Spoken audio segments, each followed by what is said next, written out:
అపోస్తలుడైనటువంటి పౌలు ఫిలెమోనుకు రాసినటువంటి పత్రికలో ఒక చిన్న విషయాన్ని మనము చదువుకొని ప్రార్థన చేసుకుందాం. 8 నుండి దాదాపు 15 వరకు మనం చదువుకుందాం. 8 నుండి 15 వరకు మనము చదువుకుందాం. కావున యుక్తమైన దాని గురించి నీకు ఆజ్ఞాపించుటకు క్రీస్తునందు నాకు బహుధైర్యము కలిగి ఉన్నను, వృద్ధుడను, ఇప్పుడు క్రీస్తు యేసు ఖైదీనై ఉన్న పౌలను నేను ప్రేమను బట్టి వేడుకునుట మరి మంచిదనుకుని నా బంధకములలో నేను కనిన నా కుమారుడగు ఒనేసిము కోసరము నిన్ను వేడుకొనుచున్నాను. అతడు మునుపు నీకు నిష్ప్రయోజకమైన వాడే గాని ఇప్పుడు నీకును నాకును ప్రయోజనకరమైన వాడు ఆయన. నా ప్రాణము వంటి వాడైన అతనిని నీ యొద్దకు తిరిగి పంపి ఉన్నాను. నేను సువార్త కొరకు బంధకములో ఉండగా నీకు ప్రతిగా అతడు నాకు పరిచారము చేయు నిమిత్తము నా యొద్ద అతని ఉంచుకొనవలనని ఉంటిని గాని నీ ఉపకారము బలవంతము చేతనైనట్టు కాక స్వేచ్ఛాపూర్వకమైనదిగా ఉండవలనని నీ సమ్మతి లేక ఏమీ చేయుటకు నాకు ఇష్టము లేదు.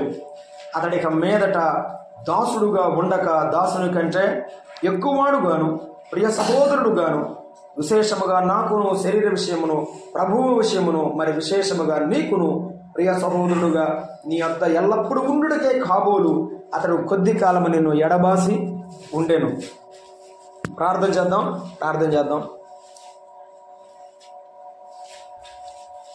ప్రేమగల ప్రభువా, స్తోత్రారుడా, మాతో మాట్లాడుతూ వస్తున్న మాటలను బట్టి స్తోత్రములు.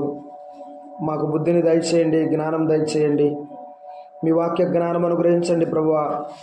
మీ వాక్కులతో మాతో మాట్లాడుతుండగా మాలో లోపం కలిగిన ప్రతిదానిని సరిచేసి బలపరచుమని మేలు చూపమని ప్రాధేయపడుతున్నాం నాయన.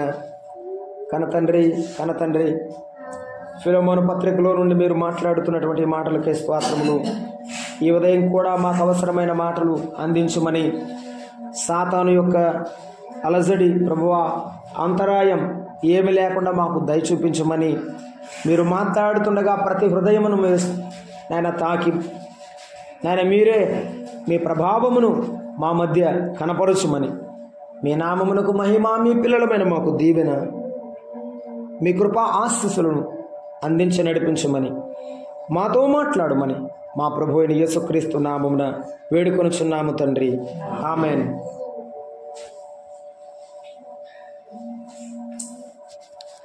ప్రభునందు ప్రియమైన సహోదరులారా, సహోదరులారా,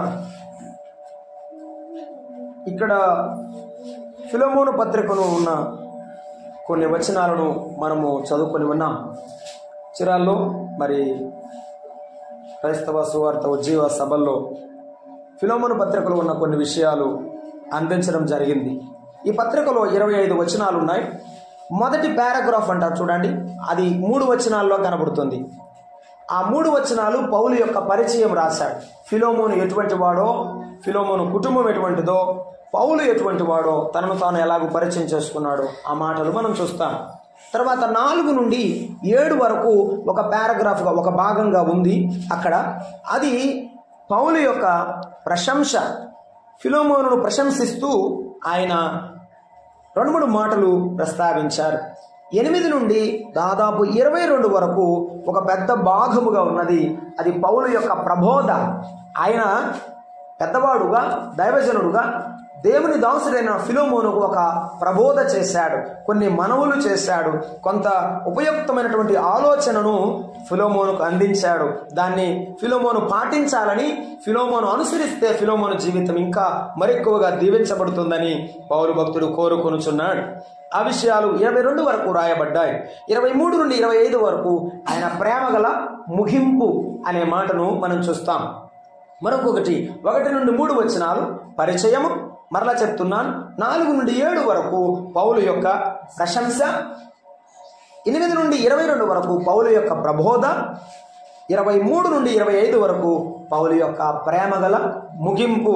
మనకు అర్థమవడానికి ఈ 3-4 మాటలు, 4 పారాగ్రాఫ్ల నుండి 4 మాటలు మనము పెట్టుకోవడం జరిగింది.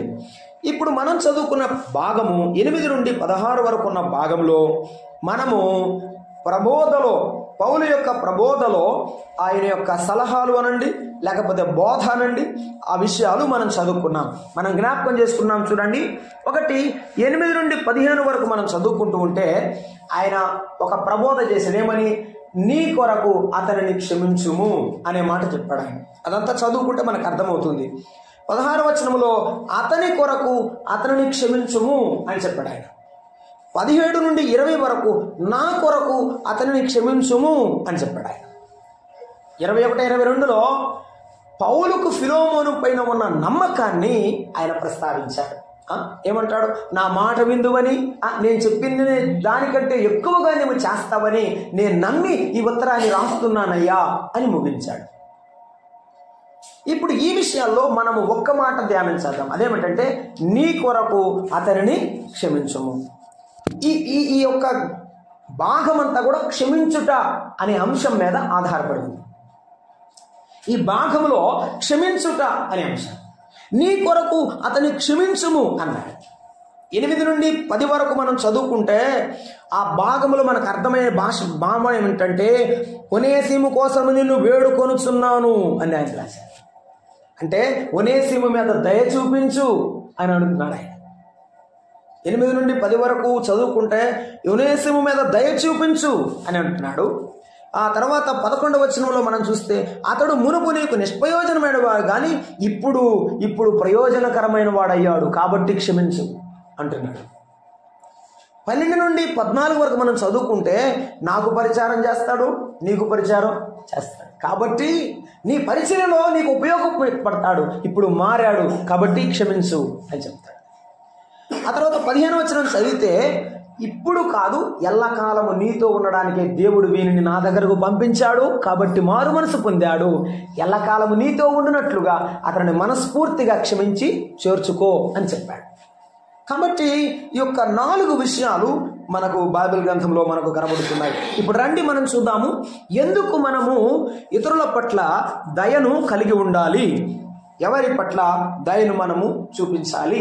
సామెతల గ్రంథంలో 15వ అధ్యాయము 19వ వచనాన్ని చూడండి. సామెతల గ్రంథము 15వ అధ్యాయము 19వ వచనాన్ని మనము జ్ఞాపకం చేసుకుంటున్నాం. 19వ వచనంలో ఇలాగ రాయబడింది. మనము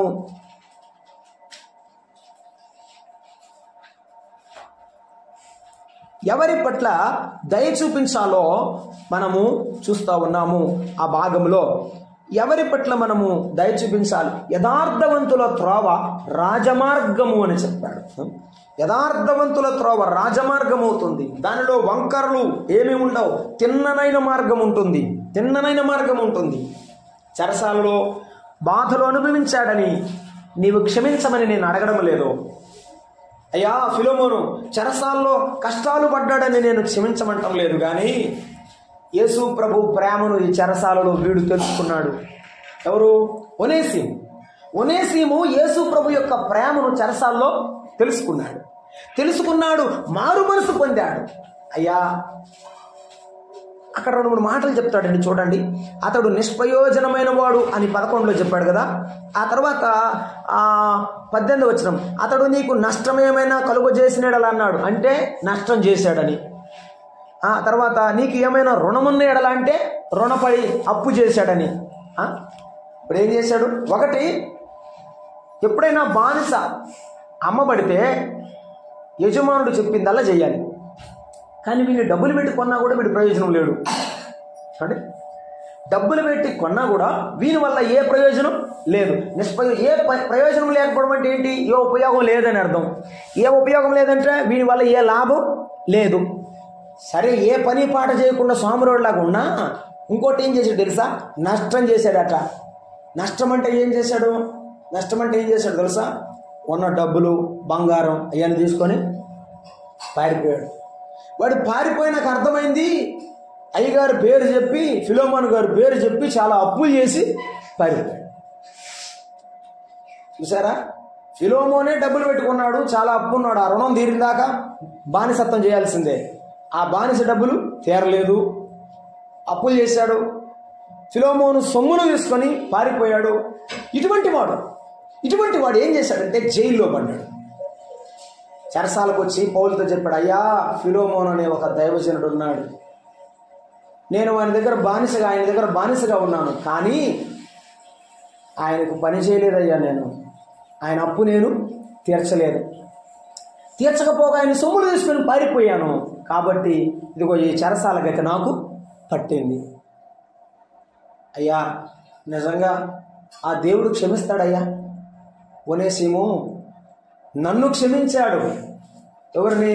అపోస్తలుడైన పౌలు చెప్తున్నాడు. ఏమని? దేవుడు నన్ను క్షమించాడు. ఒకప్పుడు ఎంతో మందిని చంపాను, ఎంతో దుర్మార్గంగా జీవించాను, నన్ను క్షమించాడు, నిన్ను కూడా క్షమిస్తాడు. అంటే అప్పుడు ఒనేసిము ఏం చేశాడు తెలుసా? క్షమిస్తాడా? అయ్యా మరి దేవుడు క్షమిస్తాడు కానీ నా యజమానుడు కూడా క్షమిస్తాడా? నీకెందుకు? ఫిలోమోను భక్తి గలవాడు, నేను చెప్తాను, నా మాట వింటాడు, నేను ఉత్తరం రాసి పంపిస్తాను, నువ్వు వెళ్ళు అని చెప్పి ఫిలోమోను దగ్గరకు ఒనేసిమును పంపించాడు. ఇప్పుడు ఫిలోమోనుకు ఒక సలహా ఇస్తున్నాడు, ఒక మనవి చేస్తున్నాడు, లేకపోతే ఒక బోధ అనుకుందాం, పెద్దవాడుగా ఒక ప్రబోధ చేస్తున్నాడు. అదేమిటంటే ఒనేసిము మీద నీవు దయ చూపించాలి. ఎందువల్ల? అతడు ఇంతకు మునుపు నిష్ప్రయోజకమైన వాడు, ఇప్పుడు ఎటువంటి వాడు? ప్రయోజనమైన వాడు. ఇప్పుడు ఎటువంటి వాడు? ప్రయోజనమైన వాడు. దయచూపు. కీర్తన గ్రంథం 18వ అధ్యాయము 25వ వచనాన్ని మనం చదువుకున్నాం. 18:25 దయగల వారి ఎడల నీవు దయ చూపించదు. ఫిలోమోను, నువ్వు దయ ఎందుకు చూపించాలో తెలుసా? నువ్వు దయ చూపించావనుకో దేవుడు కూడా నీ మీద ఏం చేస్తాడు? దయ చూపిస్తాడు. ప్రేమ చూపించయ్యా. ఒనేసిము చెడ్డవాడే, నేను కాదనడం లేదు, ఒకప్పుడు నీకు నష్టం చేసిన వాడే, కానీ ఇప్పుడు మారుమనసు పొందాడయ్యా, వాడు మంచివాడుగా మారిపోయాడు, నీకెప్పుడు తప్పు చేయడు, వాని మీద దయ చూపించు. నీవు దయ చూపిస్తే దేవుడు నీ మీద, నీ కుటుంబం మీద ఏం చూపిస్తాడు? దయ చూపిస్తాడు అని చెప్తున్నాడు. కీర్తన గ్రంథంలో 30వ అధ్యాయము 5వ వచనం చూడండి. 30వ అధ్యాయం 5వ వచనం కూడా ఈ మాటకు మనకు అర్థమిస్తున్నది. 30వ అధ్యాయము 5వ వచనాన్ని మనం చదువుకుంటున్నాం. ఏమని? ఆయన కోపము నిమిషం మాత్రముండును, ఆయన దయ ఆయుష్కాలమంతా నిలిచును. ఫిలోమోను, ఒక మాట వింటున్నావా? దేవుని యొక్క కోపము ఎంత ఉంటుంది? నిమిషం ఉంటుంది. కానీ ఆయన దయ ఎంత ఉంటుంది? ఆయుష్కాలం అంతా ఉంటుంది, జీవిత కాలం అంతా. కాబట్టి నీ కోపము నిమిషమే ఉండాలి, ఎక్కువ కాలం మనసులో పెట్టుకోకూడదు. కోపము, ద్వేష, కలహము మనసులో ఎప్పుడు కూడా పెట్టుకోకూడదు.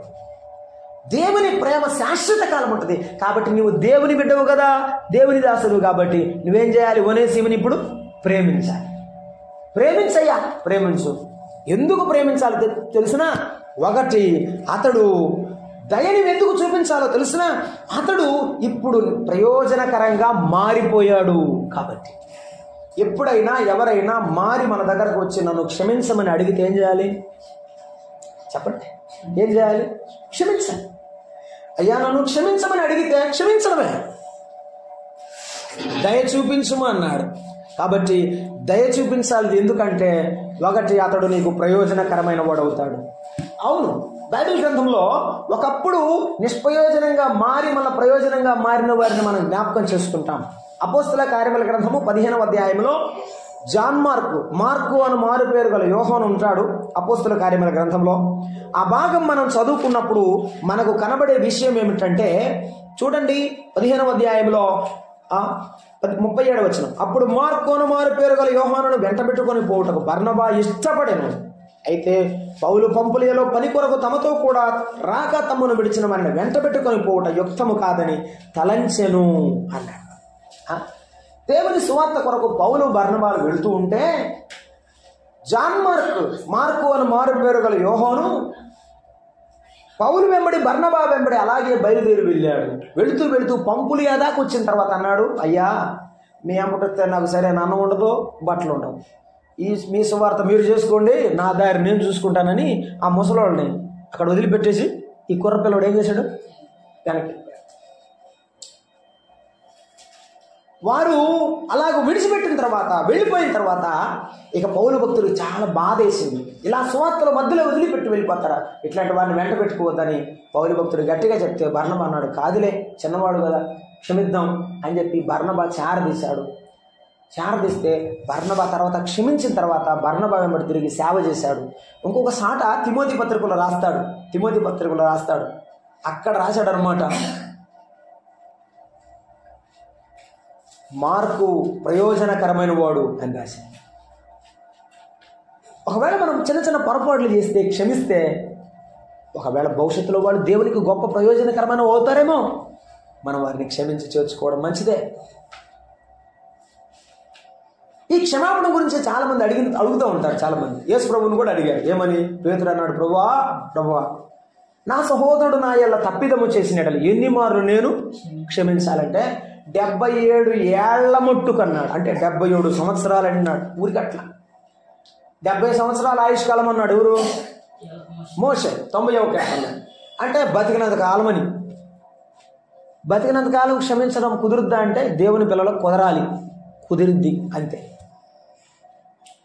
మనం క్షమించిన తర్వాత కూడా మనం కక్ష పెట్టుకుని మనం ఏం చేయలేము.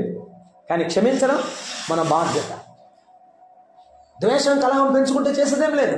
కానీ మనము ప్రేమించడం మనం నేర్చుకోవాలి. ఇంకొక విషయం, ఒకవేళ వాడు ఆయాసం పెట్టుకున్నా కూడా మనసులో మనం ఏం చేయమన్నాడు? నీ అర్పణ అక్కడ వదిలిపెట్టి మత్తయి సువార్తలో చెప్పాడు కదా, విడిచిపెట్టు, వాని దగ్గరకు వెళ్ళి సమాధానము పడాలి. అందుకే సఖ్యమైతే అన్నాడు ఒక చోట, మనుషులందరితో సమాధానముగా. కొన్నిసార్లు సఖ్యము కాదు, సాధ్యం కాదు. మనం ఎంత కౌగిలించుకున్నా, మనం ఎంత దగ్గర తీసినా వారి యొక్క చెడ్డ బుద్ధిని బయట పెడుతూనే ఉంటారు. అప్పుడు కొన్నిసార్లు సాధ్యం కాబట్టి అన్యజనుడుగా ఎంచి అతన్ని దేవునికి అప్పగించమన్నాడు. కాబట్టి ఫిలోమోనుకు ఆయన చెప్పే మాట ఏమిటంటే, ఇతని బదులు నీవు ఇతని మీద దయచూపము అని చెప్పాడు. ఎందుకంటే ఇతడు మారిపోయాడు, ప్రయోజనకరమైన వాడుగా మారతాడు అన్నాడు. జాన్ మార్కు ఎలాగో మారాడో ఒనేసిము కూడా మారాడు అని చెప్పాడు. రెండవది, ఇంకొకటి 12వ వచనం చదువుకుందాం రండి. అతని మీద దయచూపుము ఎందుకంటే అతను ప్రయోజనకరంగా మారాడు అని చెప్పాడు. 8-10 వచనాల్లో 11వ వచనంలో ఆ మాట చెప్పినాడు. 12, నాకు ప్రయోజనకరమైన వాడు ఆయను, నా ప్రాణము వంటి వాడైన అతనిని నీ వద్దకు తిరిగి పంపుచున్నాను అని చెప్పాడు. నీ కొరకు అతని క్షమించుము అనే మాటలో అతనిని నేను పంపుతూ ఉన్నాను అని నాకు పరిచారము చేయువాడై ఉన్నాడు అన్నాడు 13వ వచనం. ఏం చేస్తున్నాడట? పరిచారము చేయువాడయ్యాడు. ఎలాగంటే నీకు బదులుగా అతడు నాకు అన్నాడు. 13 చూస్తారా? నీకు ప్రతిగా అతడు నాకు పరిచారము చేయు నిమిత్తము అన్నా.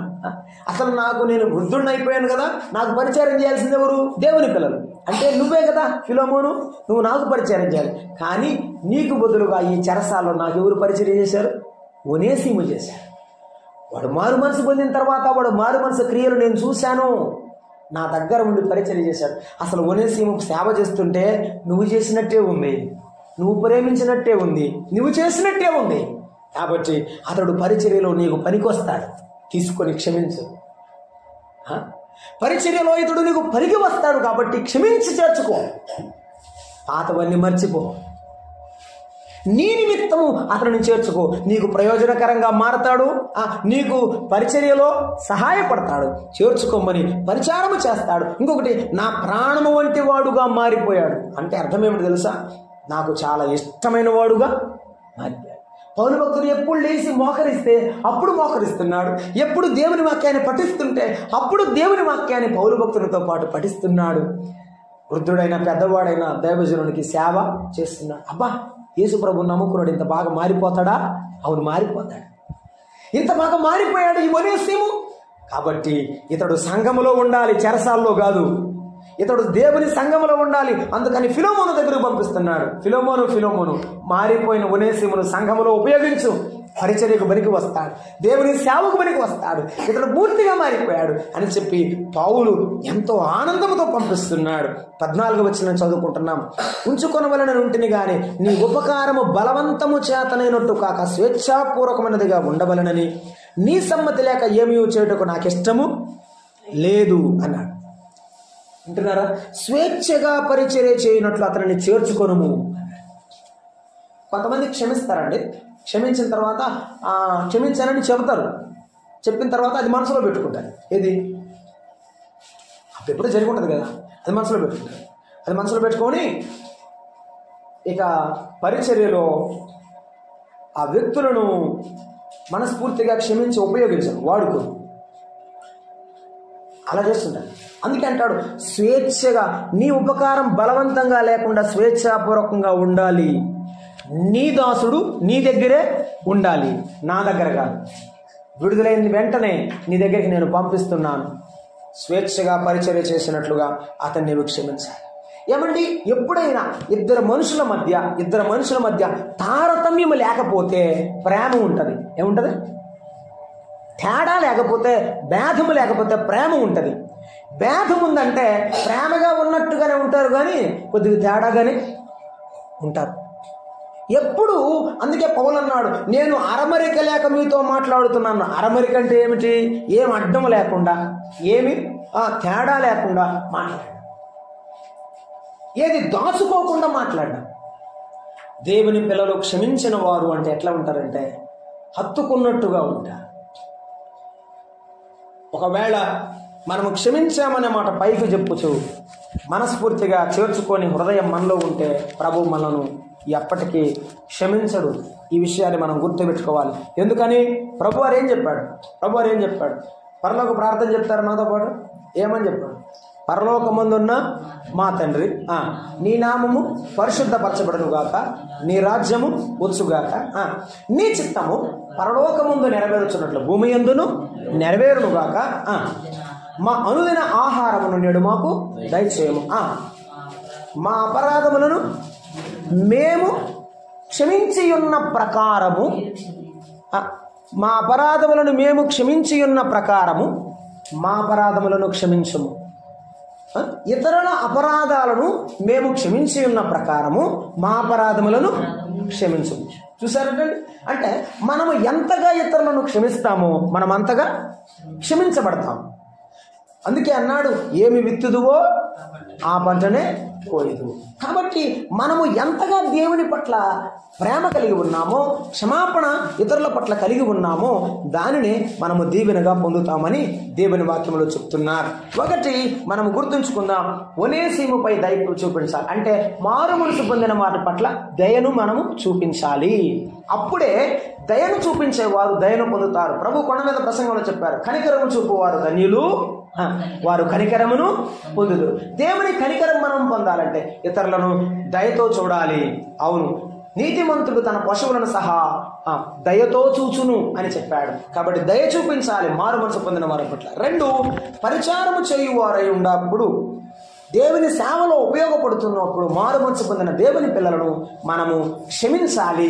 వారిని సేవలో ఉపయోగించేసే దేవుని పరిచర్యలో ముందుకు నడిపించాలి అని మనం చూస్తున్నాం.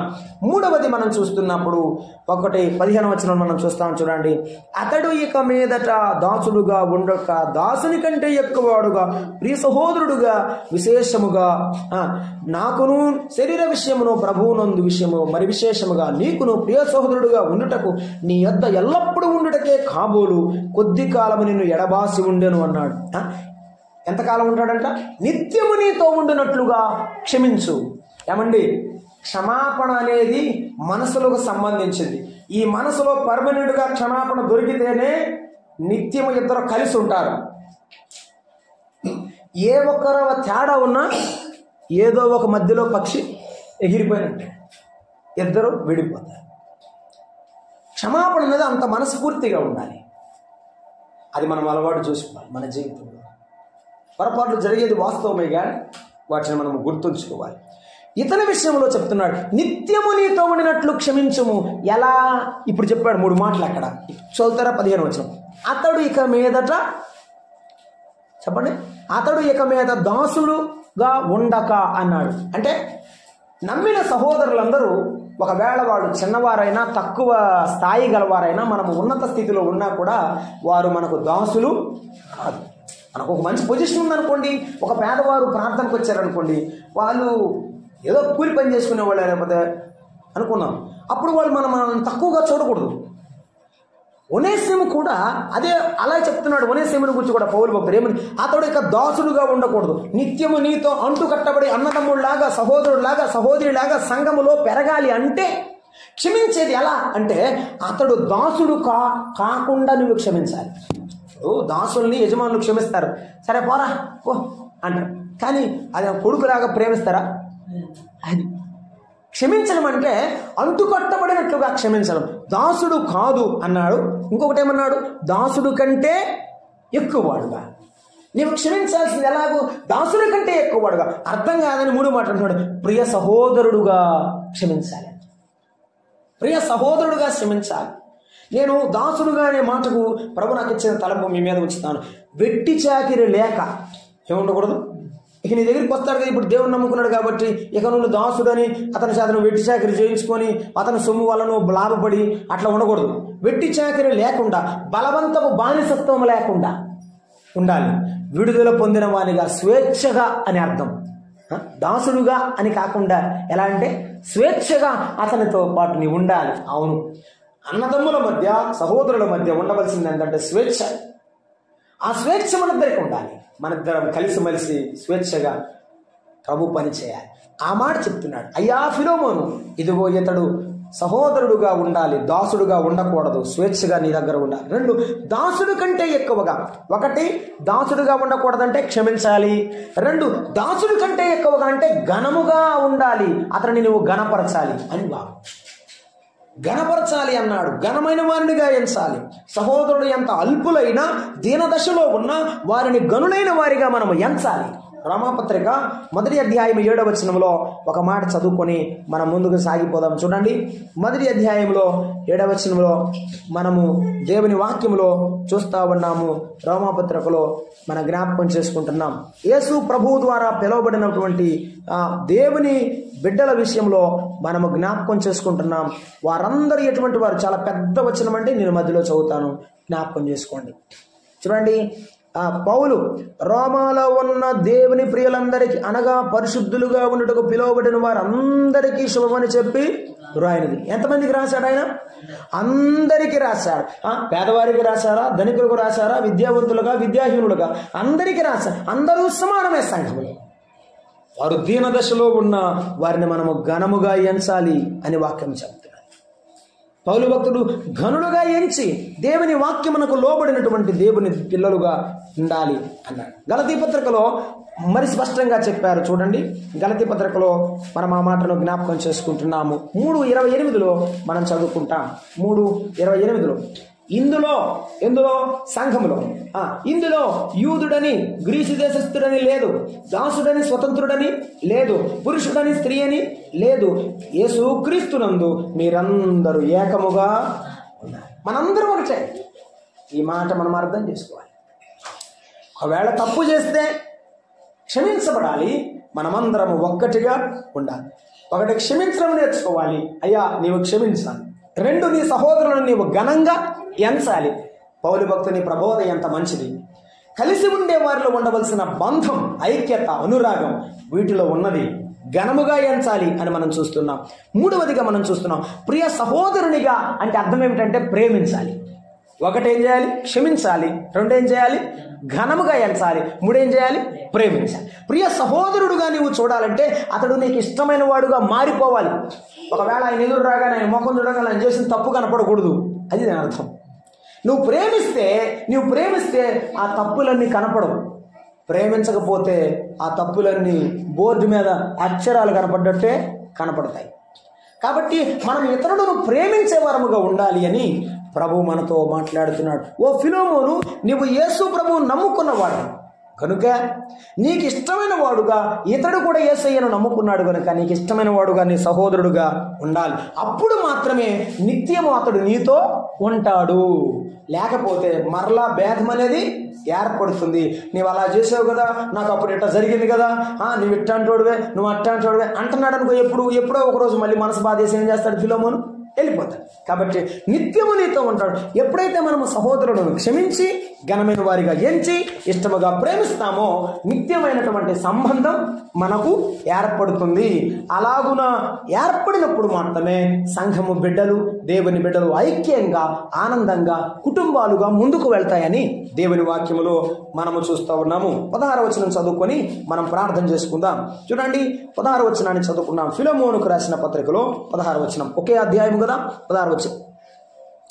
నేను మధ్యలో నుంచి మరలా చదువుతున్నా. ఎడబాసి చూడు, ఒకప్పుడు శరీర విషయములో అన్నాడు, ప్రియ సహోదరుడుగా విశేషముగా నాకును, శరీర విషయమును ప్రభు విషయమును మరి విశేషముగా నీకును, ప్రియ సహోదరుడుగా నీ యొద్ద ఎల్లప్పుడూ ఉండుటకే కాబోలు. అతడు కొద్ది కాలము నిన్ను ఎడబాసి ఉండను. అవును, ఒకప్పుడు శరీర విషయంలో నీ యొద్ద నుండి పారిపోయినవాడు ఇప్పుడు ఎల్లప్పుడూ నీతో ఉండునట్టు.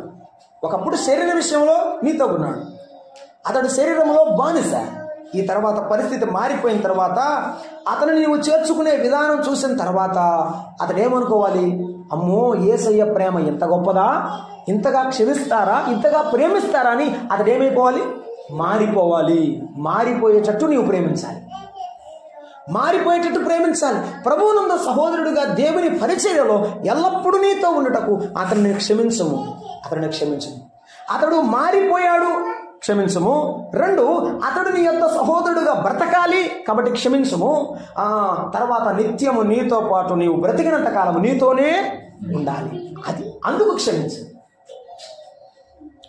ఒకప్పుడు నమ్మకస్తుడు కాదు, కానీ మనం ఒకప్పుడు నమ్మకస్తులమేనా? మనము నమ్మకస్తులము కాదు. దేవుడు కూడా మళ్ళీ ఏం చేశాడు? క్షమించాడు. ఎంతకాలం క్షమించాడు? ఎంతకాలం క్షమించాడు యేసయ్య? 1 సంవత్సరం 2 సంవత్సరాలు క్షమించాడు? జీవితకాలం అంతా మనల్ని క్షమించాడుగా. మనము చేస్తున్న పొరపాటు, నేను ఒకసారి చెప్తా, ఒక తప్పు చేసి పారిపోయాడు ఒనేసిము. ఎన్ని తప్పులు?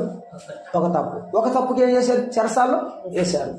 మనం చేసే తప్పులకి ఎన్నిసార్లు యేసయ్య మనల్ని ఈ లేదుగా. కాబట్టి దేవుని పిల్లలు ఎవరైనా పొరపాటు చేస్తే మనసారా వారు వచ్చి క్షమించండి అన్నా, ఒకవేళ అనకపోయినా నీవు హృదయం ముందు వారిని ఏం చేయాలి? క్షమించాలి. ప్రభు మనల్ని క్షమించిన ప్రకారము మనం కూడా ఇతరులను ఏం చేయాలి? క్షమించాలి. మనం శరీర విషయంలో, ఆత్మ విషయంలో నిత్యము ప్రభువును గణపరచాలి. కాబట్టి ఆయనతో మనము జీవించాలి. ఆయన మనకు ముఖ్యం, ఆయన ఆత్మ సంబంధం మనకు ముఖ్యం. మనం ఇతరులను క్షమించేటప్పుడు మన యొక్క దృక్పథం ఇలానే ఉండాలి. ఒకవేళ మనము క్షమించబడితే అదే దృక్పథంలో మనము బ్రతకాలి. ఈనాడు సంఘాల్లో ఈ 2 ప్రత్యేకమైనవి. మరొకసారి నేను చదువుతున్నాను. మనం ఇతరులను క్షమించేటప్పుడు మన దృక్పథం ఆ దృక్పథంతోనే ఉండాలి. ఒకటి అంటే ఆ ఆలోచన విధానమే ఉండాలి. ఒకవేళ మనము క్షమించబడితే అంటే ఇతరులు మనల్ని క్షమిస్తే కూడా అదే దృక్పథం ఉండాలి. ఏదే దృక్పథం? కలిసి ఉండడానికి, కలిసి బ్రతకడానికి మనం చేయవలసిన ఏర్పాటు. అతడు నన్ను క్షమించాలని ఆ పత్రిక తీసుకుని ఒనేసిము ఎలాగైతే వస్తున్నాడో, వచ్చాడు కాబట్టి వీడికి సిగ్గు శరం లేదు అనాలా? అనకూడదు కదా. అతను అన్ని విడిచిపెట్టి ఏమైనా అంటే అన్నాడులే, నన్ను ఏమన్నా అంటే అన్నాడులే, పర్వాలేదు, నేను ఫిలోమోను గారి దగ్గరికి వెళ్ళాలని వచ్చాడు ఒనేసిము. అది మనసు. క్షమించండి అని వచ్చేవాడి మనసు. అది క్షమించేవాడి మనసు ఎలా ఉండాలి? ఈసారికి పొరపాటు చేశాడు, సరేలే ప్రభువును బట్టి మనం క్షమిద్దాం, చేర్చుకుందాం. ప్రభువేమలను క్షమిస్తే మనం ఎంతటి వారము అని చెప్పి క్షమించేవాడు కూడా అటువంటి మనసుతో చేర్చు. ఈ 2 మనసులు ఉన్నప్పుడే క్షమాపణకు నిజమైన అర్థము ఉంటుంది. ఒకవేళ అటువంటి అర్థం లేకపోయిందంటే ఇద్దరిలో ఎవరో ఒకరిలో పొరపాటు ఉన్నదని అర్థం. కాబట్టి దేవుని సంఘములో ఉన్న మనము నేర్చుకోవాల్సిన పాఠం ఏమిటంటే, ఒనేసిమును క్షమించినటువంటి పౌలు భక్తుడు ఫిలోమోను అడుగుతున్నాడు, నీవు కూడా యేసయ్యే మనలను క్షమించాడు కాబట్టి మనము క్షమించడము పెద్ద విషయమేమి కాదు అనే మాటతో చెప్తున్నాడు. ఆ చెప్పేటప్పుడు కూడా చాలా విశేషం చెప్పాడు. ఈరోజు మనం 2 మాటలు ధ్యానం చేసాం. నీ కొరకు అతన్ని క్షమించము, ఎందుకంటే నీవు దయ చూపిస్తే పరిచర్యలో నీకు తోడవుతాడు, నిత్యము నీతో ఉంటాడు. నిత్యము నీతో అంటే దాసుడుగా కాకుండా సహోదరుడుగా, ప్రియమైన వాడుగా నీ వద్ద ఎదగాలి అని చూసాం. అతనిని ఎందుకు క్షమించాలి? అతని కొరకు ఎందుకంటే ఒకప్పుడు పారిపోయిన వాడు ఇప్పుడు మరలా నీకు సహోదరుడు అవుతాడు, నీ భాగమవుతాడు, నీతో పాటు జతపని వాడవుతాడు. కనుక అతనిని కూడా, అతనికి దేవుని యొక్క సంఘములో పాలిభాగస్తులయ్యే భాగ్యాన్ని నీవు క్షమించి చేర్చుకున్నప్పుడు జరుగుతుంది కదా. కాబట్టి అతని యొక్క స్థానం కొరకు అతనిని నీవు ప్రేమించవలసిన అవసరం ఉందని, అతని కొరకు కూడా నీవు అతన్ని క్షమించమని చెప్పాడు. ఈ 2 విషయాలు చూసాం. ప్రభు చిత్తమైతే నా కొరకు ఒనేసిమును క్షమించు, ఎందుకంటే అతను నీవు చేర్చుకున్నప్పుడు రుణము చూసావనుకో, నువ్వు నాకెంత బాకీ పడ్డావో చూసుకో. ఒకవేళ ఆ అప్పు ఈ అప్పులో తీర్చేయి. ఒకవేళ నీకు ఫిలోమోనులో తప్పులు కనపడితే నా పట్ల నీవేమి చేశావో గుర్తు చేసుకో. ఇవన్నీ చేసుకునేటప్పుడు నా దగ్గర నమ్ముకున్న దేవుని బిడ్డగా నాకు ఆనందం కలుగజేయడానికి నా మాట విను. ఈ 3 మాటలు మనం తర్వాత ధ్యానం చేద్దాం. ప్రభువు వాక్యమును మన వెనుకల్లో దేవుడు దీవించునుగాక. ప్రార్థన చేద్దాం. తలవంచాలి. ప్రభువా దేవా, మమ్మలను క్షమించమని, ఇతరులను హత్తుకోమని మీరు మాకు ఆజ్ఞాపిస్తున్నందుకు స్తోత్రములు. ఎంతగా క్షమించాలో, ఎంతగా ప్రేమించాలో మాకు నేర్పించండి నాయన. భక్తిగల దేవుని దాసుడుగా ఫిలోమోను జీవితంలో ఒనేసిమును చేర్చుకోవడం పెద్ద కార్యమే. అది మీ ఆత్మ ద్వారా జరిగిన గొప్ప కార్యం. మీకు స్తోత్రములు. మాలో, మా కుటుంబాల్లో, మా స్థానిక సంఘములో ఎలాగూ జరిగినట్లుగా ఆశీర్వదించమని, నడిపించమని, ఈ చిన్న సంఘమును మీరు వర్ధిల్ల చేయమని, మా కుటుంబాలను, మా బిడ్డలను, మాకు కలిగిన సమస్తాన్ని మీ బలిష్టమైన హస్తాలకు అప్పగించుకుంటూ యేసు ప్రభు వారి శ్రేష్ఠ నామాన ప్రార్థన చేసి వేడుకుంటున్నాం తండ్రి. ఆమేన్. వందనాలు.